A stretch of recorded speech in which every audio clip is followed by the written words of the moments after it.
گھر میں کوئی بیمار ہو یا نہ ہو، گھر میں اچھے حالات ہو یا برے حالات ہو، سورہ فاتحہ والا عمل روزانہ کیجئے۔ اور وہ عمل یہ ہے، نمبر 1 بسم اللہ الرحمن الرحیم پڑھیے، نمبر 2 سورہ فاتحہ پڑھیے، اور پھر پانی پر دم کر دیجئے اور سب کو تھوڑا تھوڑا پلا دیجئے۔ 24 گھنٹے میں 1 مرتبہ کرنا ہے۔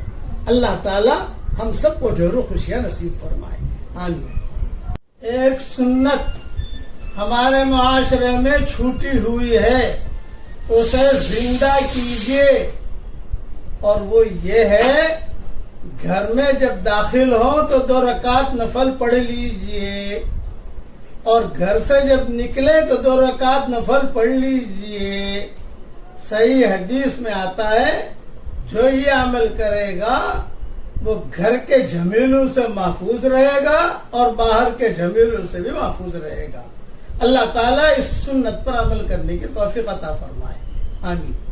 پڑھیے میرے ساتھ، اے ہمارے پیارے اللہ، رسول اللہ صلی اللہ علیہ وسلم روزانہ 25 نور والی دعا مانگتے تھے۔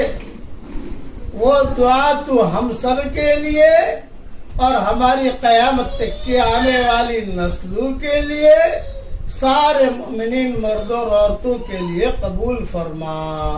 روزانہ صبح شام 1 مرتبہ اتنا جملہ پڑھ لو انشاءاللہ، تو وہ دعاؤں کا نور بھی ہمیں مل جائے گا۔